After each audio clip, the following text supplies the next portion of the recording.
नमस्कार मित्रांनो, घरोघरी मातीच्या चुली या मालिकेच्या आजच्या भागात आता अवंतिका आणि जानकी डिस्कस करत असतात की जे काही करतोय आपण ते खूप रिस्की आहे. जरा जरी भणक लागली त्या शर्वरीला तर शर्वरी बॉम्ब खोडेल हे त्यांना माहिती असतं. कारण शर्वरी म्हणजे विस्तू, याने आपण विस्तवाशी खेळतोय. वहिनी, तुम्हाला आयडिया आहे का? जानकी म्हणते, हो अवंतिका, तू काय म्हणती मला कळतं. विस्तूच आहे तो, पण आपल्याला विस्तवाशी खेळल्याशिवाय खरं काय ते कळणार नाहीये. कारण विस्त्याने काय काय घोळ घालून ठेवला हे तर कळालंच पाहिजे ना. सगळ्यात आधी अवंतिका सीसीटीव्ही फुटेज कायमच डिलीट करायला लागणार आहे. ते कायमच डिलीट झालं तरच आपल्याकडे रिलॅक्स राहता येईल, नाही तर कायम टांगती तलवार राहणार की ऐश्वर्यानेच हे केलशने चुकून जरी सीसीटीव्ही फुटेज बघितलं तर त्यांना लगेच कळेल की ऐश्वर्यानेच ते ब्रेक ऑइल पाईप कापला होता. मग काय ऐश्वर्यावर तसाही राग आहे? मग काय सगळा राग ऐश्वर्यावर निघणार? म्हणते, दादांना सगळं खरं सांगितलं ना? सगळं नाही सांगितले, फक्त शर्वरी बद्दल सांगितले. ऐश्वर्या आपल्या टीममध्ये असून तिच्या बाजूने राहतीये हे सांगितलेलं नाहीये. मी आपला प्लन तिघींचा आहे. ऐश्वर्या माझ्याशी भांडायचं नाटक करते हे काही सांगितलेलं नाहीये. मी त्यांना कळलं तरी मला माहिती आहे की ते काय म्हणणार आहे. ते म्हणणार आहे की ऐश्वर्या बदलणार नाहीये, ही असं नाटक करून तिच्याच बाजूने तिचा फायदा करून घेणार आहे. त्यामुळे सांगण्यात काही पॉइंट्स नाहीये. क्रॉस करे, कधीही धोका देईन वगैरे वगैरे ते तेच सांगणार आहे. त्यापेक्षा त्यांना सांगायलाच नको. आणि कशाला उगच टेन्शन घ्यायचंय? उगच ते काहीतरी सांगणार, उगच मी काहीतरी ऐकणार. त्यापेक्षा नको सांगायला, म्हणून मी त्यांना सांगितलेलंच नाहीये. म्हणते, वहिनी ठीक आहे, पण काही गडबड व्हायला नको. पण हा प्लॅन आहे ना कायम मला धोकादायक वाटत. वहिनी, कायम भीती लागून राहिलेली असते. अवंतिका खूपच घाबरलेली असती. म्हणते, अवंतिका काहीच होणार नाही, ट्रस्ट मी, रिलॅक्स. काहीही होत नसतं झालं तरी या घराचे हिस्से होऊ देणार नाही. म्हणजे नाही रिलॅक्स अवंतिका. ऐश्वर्या आपल्या विरोधात आणि किती उत्तम रित्या सगळं काही चाललंय तुला कळतं ना? सुदे वहिनी, काहीच गडबड वगैरे होऊ देऊ नको, काही होणार नाही. रिलॅक्स. फुटेज डिलीट मारायचं ना, त्याची काळजी लागून राहिली बघ. तेवढंच झालं की मग मिळवलंय काम. म्हणते, डोंट वरी वहिनी, मी सगळं काही करते, सगळं मॅनेज होईल. आता मात्र रात्री, खूप रात्री जानकी आणि ऐश्वर्या भेटलेले असतात आणि ऐश्वर्या म्हणते, जानकी मला कळत इतक्या रात्री भेटणं रिस्की आहे, पण खूप महत्वाचं होतं म्हणून मला भेटायला लागलंय. काम झालंय. शर्वरीचा माझ्यावर पूर्णपणे विश्वास बसलाय. तिला माहिती आहे की मी तिच्याच पार्टीत. त्यामुळे तू आता रिलॅक्स राहा. पुढे आपलं काम खूप खूप सोपं जाणार आहे. जानकी, बिलीव्ह मी. आणि ऐश्वर्या एकमेकींना घट्ट अशी मिठी मारतात. या तुला खूप लागलं का? खरंच जोरातच मारली मी. सॉरी ऐश्वर. या खरंच सॉरी. कानाखाली मारली. त्याच्याबद्दल गिल्टी वाटत असते आणि म्हणून ऐश्वर्याला ती सॉरी बोलत असते. ओके, आपण जे काय करतोय ते घरासाठी करतोय. घर एकत्र बांधून ठेवण्यासाठी करतोय, सगळ्यांना जपण्यासाठी करतोय. एवढं तर मी करू शकते. सहन. जानकी, काही होत नाही. एवढे वणसांचा विश्वास बसलाय हे तर खूप झालंय. पुढे सुद्धा असंच करायला लागणार आहे. मी मारल्यासारखं करणार, तू रडल्यासारखं करायचं. ऐश्वर्या म्हणते, हो तू काहीही कर जानकी, मी तयार आहे. झाल तरी शर्वरी वण्णांना इतकं जवळ करायचं, इतकं जवळ करायचं की तू आणि ती अगदी एकच झाल्या पाहिजे. इतकं जवळ करायचं. जो काही गुन्हा केलाय त्याचे पाढे स्वतःहून त्यांनी वाचले पाहिजे. म्हणजे वाचले पाहिजेच. म्हणते, डोंट वरी, आपण हे करूच. या तू अजिबात काळजी करू नको जानकी. आता तेवढ्यात काय शर्वरी बाहेर आलेली असते. काठी घेऊन येते. सीसीटीव्ही कॅमेरा जो लावलेला असतो घराच्या बाहेर तो तोडून टाकते आणि कुणाचा तरी बॉल लागून तो तुटला असं दाखवण्यासाठी बॉल खाली ठेवते. आता हे जानकी आणि ऐश्वर्याने बघितलेलं असतं. शर्वरी तो कॅमेरा खोडते आणि आतमध्ये निघून गेलेली असते. ऐश्वर्या म्हणे, बघितलं का, एक नंबरची चप्रटर बाई आहे ती. सीसीटीव्ही बद्दल आधी काही माहीत नव्हतं.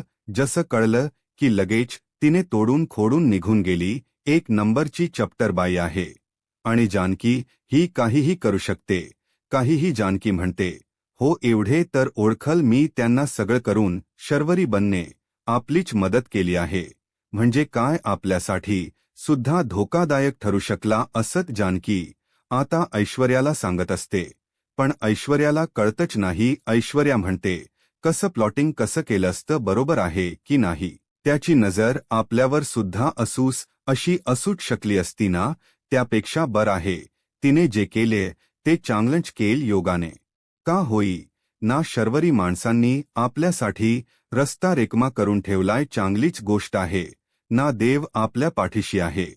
रिलॅक्स. आणि ऐश्वर्याने आता प्लॅन केलेला असतो आणि अगदी त्या खुश असतात की आपण जे करतोय ते योग्य आहे आणि असंच व्हायला हवे. ती ऐश्वर्या काय झालं, मी तुला मारलं. आपला वाद झाला. अवंतिकाला खूप टेन्शन आलं. इतकं टेन्शन आलं बिचारीला की ती खूप अशी हायपर झाली. खरोखर असं वाटलं की तू आमच्या विरोधात गेली आहेस म्हणून. ती इतकी घाबरली की ती म्हटली ऐश्वर्या विरोधात गेली. आता पचका झाला म्हणजे झाला त्रास वगैरे झाला नाही ना. ठीक आहे, ती केलं. मी सगळं मॅनेज समजवलं. तिला रिलॅक्स असं काही वाटलं नाही ना. ऐश्वर्या काय तुझ्याबद्दल कसं वाटेल मला काहीही बोलती. तू माहिती तुझा माझ्यावर विश्वास आहे. पण एक जस्ट रिलॅक्स. एक गंमत केली. ऐश्वर्या आणि जानकी म्हणतात काहीच होणार नाही. सगळं व्यवस्थित करू आपण आहे ना. एकमेकींच्या बरोबर सगळं छान आणि व्यवस्थितच होणार आहे. आणि तसंही लवकरात लवकर पुरावे हाती आले की मग काय शर्वरी जे काय आहे ते एक्सपोज होणार. मग आपल्याला व तेच होणार, बरोबर आहे ना. ऐश्वर्या म्हणते तो दिवस लवकरच येणार आहे जानकी. तू अजिबात काळजी करू नको. आता दुसऱ्या दिवशी सकाळी नेहमीप्रमाणे आलेला असतो पेपर घुसलायला. पेपर उचला येतो. तो कॅमेरा तुटलेला फुटलेला. त्याला लगेच तिथे खाली दिसतो ऋषिकेश. आता जोरात ओरडायला लागतो जानकी कारण कॅमेरा फुटलेला बघतो. जानकीला खूप आवाज दिलेला असतो. ऋषिकेशला टेन्शन येते की कॅमेरा कोणी तोडला असेल की एकटी येत नाही तर का आवाज देतोय ऋषिकेश म्हणून. शर्वरी सुमित्रा सगळे चाललेले असतात. ती म्हणते काय झालं हे बघ की हे काय झालंय. सीसीटीव्ही बसून घेतला आणि आज तर लगेच बघ काम झालंय. अरकारे हा. जानकी म्हणते हो ना, तेही माझ्या लक्षात येत नाही. कोणी फोडलं असेलच बघते. हो, इतकी चप्पट रस्ते. लगेच म्हणते एक मिनिट दादा. अरे बॉल आहे इथे. म्हणजे मुलांनी कोणीतरी बॉल खेळता खेळता चुकून तुटलाय. तो काय मुद्दाम वगैरे फोडलेला नाहीये, लागला असेल आणि बॉलने फुटला असेल. जानकी म्हणते काय बोलताय तुम्ही. वणोस क्रिकेट खेळणार आहेत का मुलं. काय सांगताय हो. वनस्या करणाऱ्या मुलांना काय दिवस काय आणि रात्र काय फोडला असेल. त्यांनी म्हणते शर्वरी वन्स कोणी मुद्दाम फोडला असेल तर हो की आपली चोरी पकडली जाऊ नये म्हणून. कोणी जर मुद्दाम फोडला असेल तर. मी काय बोलते मुद्दाम का फोडेल कॅमेरा. आता कॅमेरा का फोडेल हे फक्त फोडणाऱ्यालाच माहिती असेल ना. वण असं कसं आपल्याला माहिती असेल कॅमेरा कोणी फोडला कसा फोडला हे त्याला माहिती. ऋषिकेश बरोबर आहे ना माझं बोलणं. तिघ आहो तिथे. बॉल फक्त शर्वरी वणसांना दिसला, आपल्याला कोणाला दिसला नाही. ऋषिकेश बघा ना शर्वरी वसंतची नजर काय तेज आहे. म्हणते झालं का सुरू जानकी. मला बोलायचं किंवा मला ब्लेम करायचा एकही चान्स सोडत जाऊ नकोस. झालं सुरू. घुमून फिरून माझ्या जवळच येती. तुम्ही सारखा आरोप केलाच ना. छे आरोप वगैरे कशाला करील. आणि कॅमेरा पडून तुम्हाला काय मिळणार आहे बघितलं का. ऋषिकेशच्या आई वंचकस गैरसमज करून घेता. म्हणजे नॉर्मल सुद्धा बोलायचं नाहीये का. लगेच गैरसमज झालाच पाहिजे त्यांच्या. बघा ना तुम्ही छोट्या छोट्या गोष्टींवरून त्या गैरसमज कराच्या मनात चांदण तस झालंय. वंच तुमचं काय बोलती म्हणजे मी चोर आहे तुला असं म्हणायचं का. जानकी ऐका आता मी काही उदाहरण द्यायला गेले की तुम्ही स्वतःच्या अंगाला लावून घेताश म्हणतो शरू. बास आणि दोघेही गप्प बसा आता. बास आता अजिबात नकोय. सकाळ सकाळ राडा नका आणि वाता अजिबात घालू नका. विषय इथेच बंद. झाला पाहिजे. मित्र म्हणते, आपल्या घरात वाद नको पुरे, आता जेवढं झालंय तेवढं पुर आहे, आता काहीच वाद नको प्लीज. मित्र म्हणते, ऋषिकेश काय आहे हे, आपल्या विरोधात कोण आहे काय हे आपल्याला कळायलाच हवं ना. त्यावर कोण आहे हे शोधण्यासाठी कॅमेरा लावला ना, मग हे काय आहे. मित्र म्हणते, कोणीतरी मुद्दामच खोडल चुकून बिकून काही फुटलेल नाहीये, हा मुद्दाम फोडलाय कॅमेरा जेणेकरून आपण ज्याला शोधायचा प्रयत्न करतोय तो आपल्या हाती लागू नये यासाठी ऋषिकेश हा प्रयत्न केलाय. कोणीतरी सुमित्र सुद्धा. आता जानकी सारखूच बोलत असते. शर्वरीला भीती वाटते, कदाचित हे खरंच मला अडकू नये. म्हणते, सगळ्या गोष्टींच दडपण यायला लागलं, आता मला भीती वाटायला लागली. खरं सांगते मी, जानकीने फक्त सांगितलं की मुद्दामून कोणी फोडला असेल, आणि शरू म्हणते, तसंही झालं असेल, बॉल लागून फुटला असेल ना, आणि मुलं खेळत असतील, बॉल लागून फुटला असेल आणि ते घाबरून गेले, तर मग त्यांचा बॉल सुद्धा घ्यायला आले नाहीत ते. त्यामुळे रिलॅक्स नको, तू उगच विचार करत बसू, आतमध्ये जाऊन पूजा करतो, आम्ही बघतो काय करायचं आणि काय नाही. तू नको विचार करू. म्हणते, काय तो सोक्षम मोक्ष लावाच. तुम्ही आता. सुमित आतमध्ये निघून गेलेली असते. जानकी म्हणते, कस येणार ऋषिकेश, आईंना टेन्शन येईन म्हणून मी काही बोलायला गेली नाही, पण खरं तर हा कॅमेरा कोणीतरी मुद्दामून फोडला याची खात्री आहे मला. मी गॅरंटीने सांगू शकते, कॅमेरा मुद्दामून फोडलाय कोणीतरी धरून. कॅमेरा फोडलेला आहे. कॅमेरा चुकून उकून काही फुटलेला नाहीये. मी गॅरंटीने सांगते, कॅमेरा मुद्दामूनच खोडण्यात आलाय. शर्बीकडे बघत असते आणि मुद्दाम जानकी हे आता ऋषिकेशला सांगत असते. शर्वरी इतकी रागाने बघत असते जानकीकडे. हे जानकी एखाद्या गोष्टीचा पिच्छा सोडत नाही, म्हणजे नाही, अगदी ती पाठ पुरवठा करते तेव्हाच तो विषय सोडलेला असतो. आता काय मागे लागली. मुद्दाम फोडलाय, मुद्दाम फोडलाय. आता काही हिला कळणार आहे का कोणी फोडलाय. आणखी मलाही तसंच वाटते, कोणीतरी मुद्दामून फोडलाय, पण नेमकी काय सुरू आहे, कसं सुरू आहे, आणि सगळ्यात महत्त्वाचं हे काय होणार आहे ना, याचं मला काहीच कळत नाहीये. डोकं अगदी बधीर व्हायला लागलंय. जानकी म्हणते, ऋषिकेश रिलॅक्स, कशाला टेन्शन घेताय, सगळं व्यवस्थित योग्य मार्गाने शोधलं शांत डोक्याने की सगळं सापडेल आपल्याला. अजिबात तुम्ही टेन्शन घेऊ नका, सगळ्या काही गोष्टी सापडतील. ऋषिकेश हे सगळं आता शर्वरीकडे बघते आणि मुद्दाम तिलाच उद्देशून ती बोलत असते. पोलिसांना कळवायला हवं का. जानकी म्हणते, नक्कीच. म्हणते, हो, पोलिसांना कळवायलाच हवंय, आणि कोणी केलं ना त्याला आहे ना दादा. आता जानकी शर्वरीकडे रोखून बघते. शिक्षा तर मिळालीच पाहिजे. का फोडलाय कॅमेरा ते बरोबर बोललात, माणस शिक्षा व्हायलाच हवी. अशी शिक्षा व्हायला हवी ना, की बस मला खात्री आहे शिक्षा होणार म्हणजे होणार. शब्द आहे माझा, शिक्षा ही झालीच पाहिजे. म्हणते ऋषिकेश, मला असं वाटत आता जास्त टेन्शन घेण्यात काहीच अर्थ नाहीये. तुम्ही आता फ्रेश व्हा, तोपर्यंत मी नाश्त्याची तयारी करते. फ्रेश होऊन लगेच नाश्त्याच्या टेबलवर या चालते का. ऋषिकेश, नको, आता या गोष्टींमध्ये डोकं लावायला जास्ती. जे झालंय ते झालंय. फुटलाय ना कॅमेरा, द्या विषय सोडून. आता नको त्या कॅमेरा बिमेयाच्या झंझटीत पडू. ती म्हणते, चला आतमध्ये. बाहेर किती वेळ उभा राहणार. त्या फुटलेल्या कॅमेराकडे बघता ऐश्वर्या बेडरूममध्ये असते आणि ती म्हणते, अरे देवा, काय हा पसारा. तिच्या बेडवर जरा इकडे तिकडे तीच ब्लंकेट उषाभिषा अशा इकडे तिकडे पडलेल्या असतात. तेव्हा ऐश्वर्या ते आवरावर करत असते आणि तिथे सारंग असतो. ऐश्वर्या, मला काहीतरी बोलायचंय. ऐश्वर्या म्हणते, बोला ना सारंग, मला खूप महत्वाचं विचारायचंय. अहो विचारा ना, इथेच आहे ना. मी विचारा की. आणि जानकी, वहिनीच भांडण अजून मिटलं नाही का. जानकी म्हणते, तुम्हाला काय करायचं याच्यामध्ये नाही आणि मिटणार सुद्धा नाहीये. म्हणजे तुम्हाला भांडण मिटवायचंच नाहीये काच. काय चाललेय नक्की, विचार काय कळेल का मला. ऐश्वर्या, एकच विचार आहे, आपला हिस्सा आपण घ्यायचा आणि इथून निघून जायचं, बस. दुसरं काहीच नकोय मला. आपला हिस्सा घ्यायचा आणि इथून निघून जायचं. हा सार खूप घाबरलेला असतो. ऐश्वर या असं काय बोलताय, आपलं घर आहे आणि आपण हिस्सा घेऊन निघून जायचं, हे काय बोलणं तुमचं, म्हणजे खरं तर मला पटत नाहीये. ऐश्वर्या प्लीज असं काही बोलू नका ना, तुम्ही कुठे जायचं, आपण हिस्सा वगैरे घ्यायचं, ही काय भाषा आहे?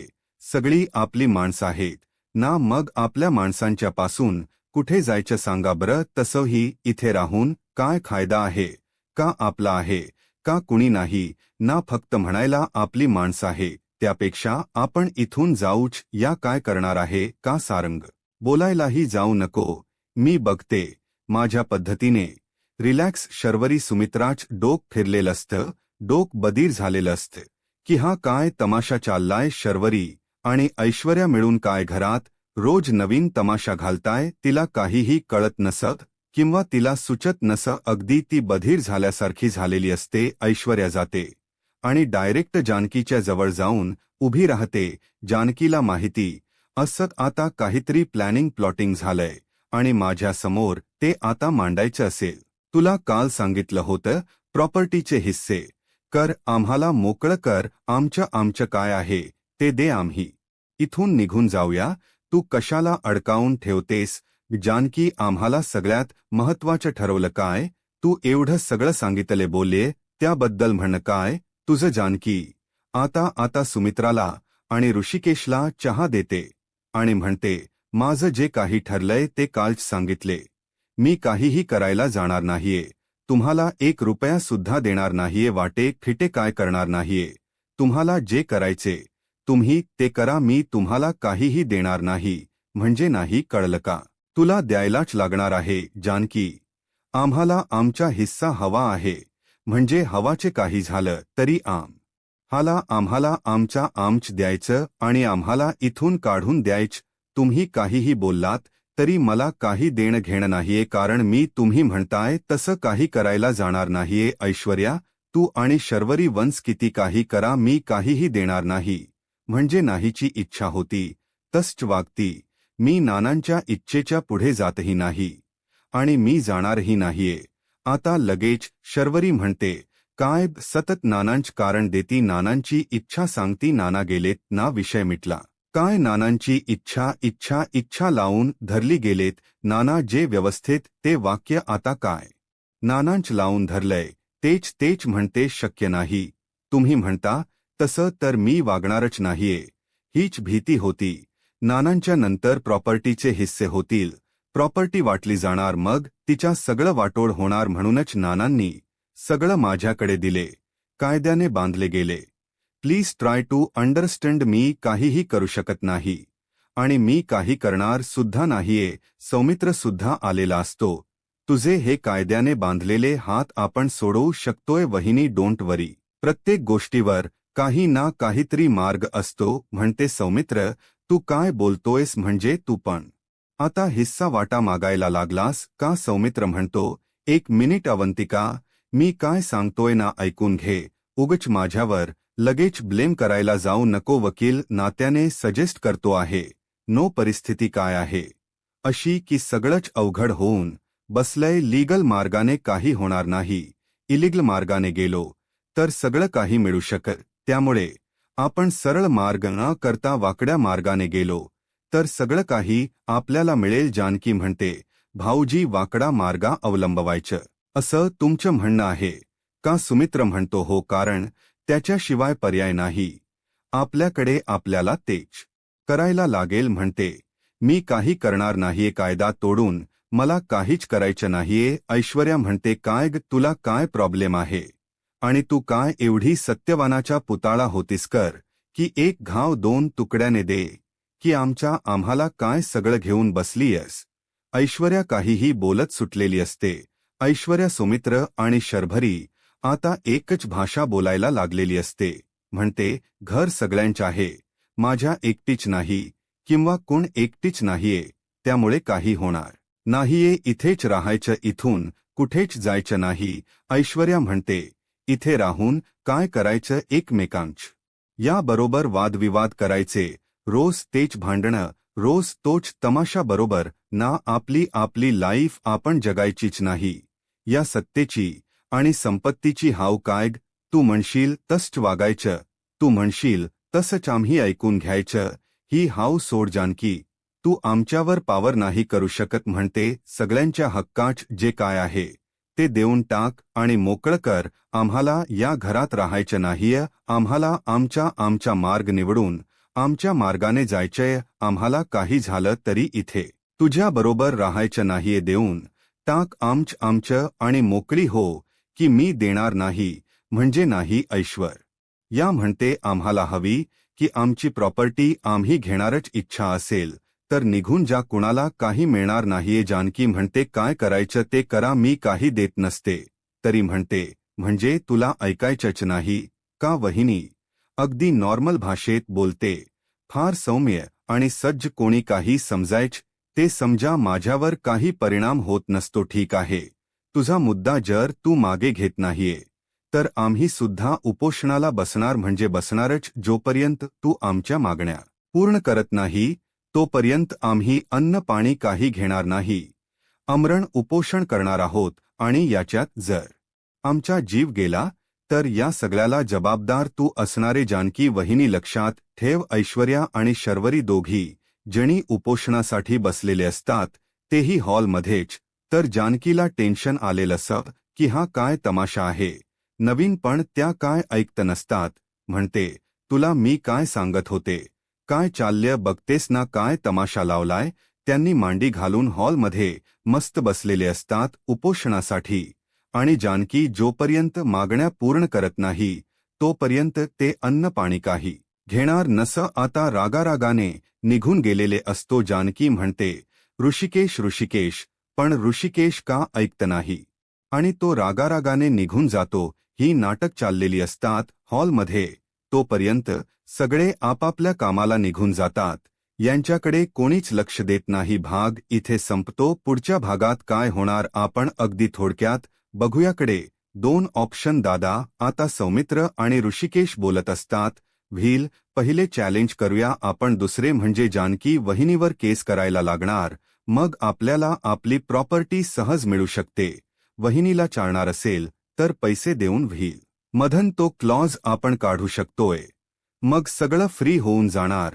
आणि शर्वरी म्हणत असतात की जानकी नाहीच म्हणाली तर करायचं काय. तेव्हा शर्वरी म्हणते, जर जब घी सीधी उंगली से नहीं निकलता तर उंगली टेढ़ी करनी पडती ऐश्वर्या. आणि आपण एक्झॅक्टली तेच करायच्या बाबतीतही तेच केलं. आता बोलता बोलता शर्वरी बोलून गेलेली असते ऐश्वर्याला. इकडे आता अवंतिका आणि जानकी असता करता काहीतरी भलतट होऊन बसायचं. जानकी म्हणते, असं काहीच होणार नाहीये, तू शांत बस. अवंतिका काय करायचं कसं करायचं अवंतिका याचा विचार करायला लागणार आहे, आणि तो मी नक्कीच करणार आहे. आता पुढे काय करायचं कसं करायचं याचा विचार जानकीने केला असेल का, आणि जानकी आता पुढे काय होईल हे पाहायला आत्ताच माझा महाराष्ट्र या यूट्यूब चॅनलला सबस्क्राईब करा. धन्यवाद.